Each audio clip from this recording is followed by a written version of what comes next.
Hi there, I'm Liz Tomey from BigResaleRights.com, and this is the fourth video in a series of videos I'm doing to help those of you who want to create a digital product empire using resale rights products. I'm calling this the Digital Product Empires with Resale Rights Products tutorial series. It's an insanely long name. It's what I'm known for. Anyway, this all started from a Facebook post I did laying out the steps it takes to create a digital product empire using resale rights products.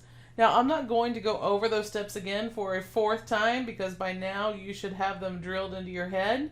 If you missed the other videos on this series, just head to YouTube and do a search for Digital Product Empires with Resale Rights Products tutorial series, or just my name if that's easier, Liz Tomey, and you'll see the videos. Also on the blog at bigresaleRights.com/blog, they're all there too.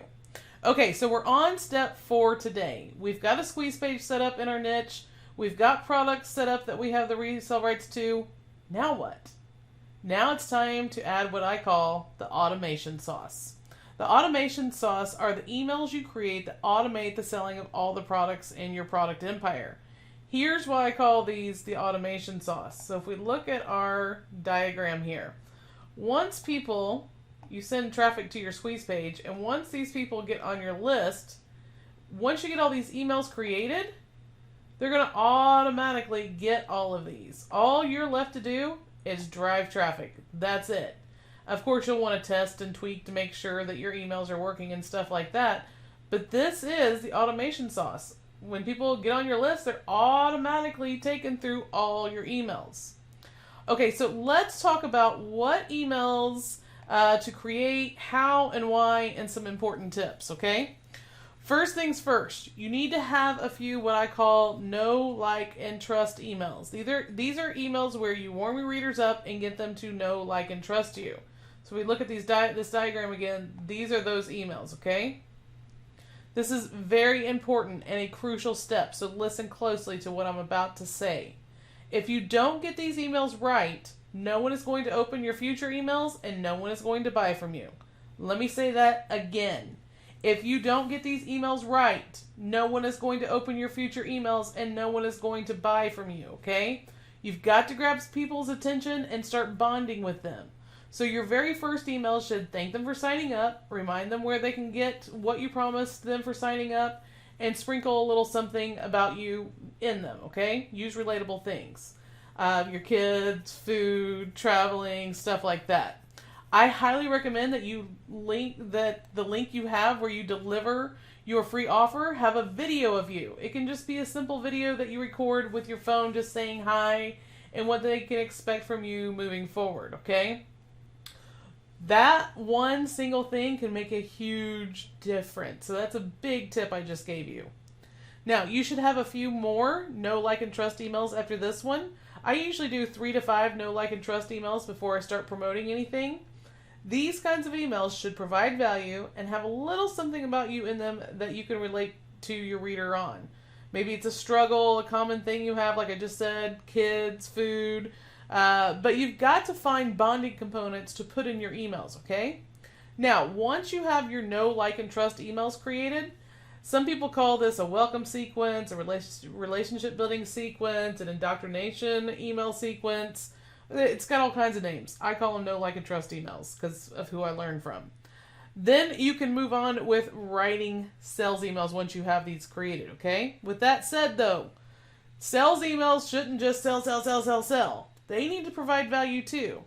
Usually is what I do is create 3 emails per product I have. So right here. This would be product number 1. I'll create about 3 emails for it.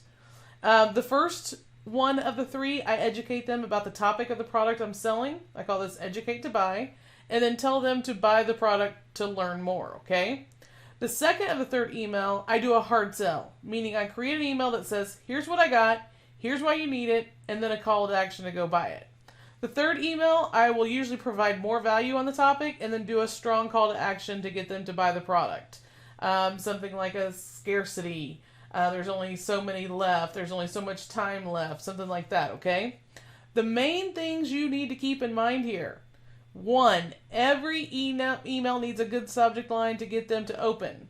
As time goes on and you do your know, like, and trust emails, write if you do them right, like I just said, if you do them right, they'll be opening up every email you send, even if you don't have a strong subject line. But that takes time, okay? You've got to have good subject lines. Number 2, besides the occasional hard sell email, providing value needs to be your first priority. Yes, you want to make money, but you'll make more money by providing value to your people. They'll be more likely to buy from you when they feel like they are more than just a paycheck, okay? Third big point here. Email marketing is something that takes time to get good at. You need to continually study email marketing and use what you learn. This isn't something you're born knowing how to do, nor is it something that you will be good at right off the bat. It takes time, but you've got to start. Now, I have a workshop called the Email Marketing Kickstart Workshop. I'll put a link to it below this video. It's a great place to learn to do email marketing. As I've just described to you, you'll learn a ton in that, all about what I just covered. I go way more in depth. Plus, you'll have me to help you with any questions you have about email marketing.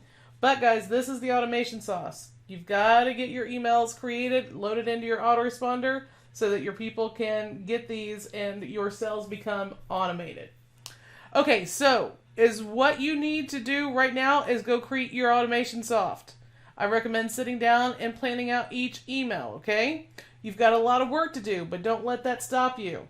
This is one-time work. Once you have it all done, all you're left to do is drive traffic, which is what we're going to be talking about in step 5 in the next video in this series. That's it for this step. I'll see you in the next step.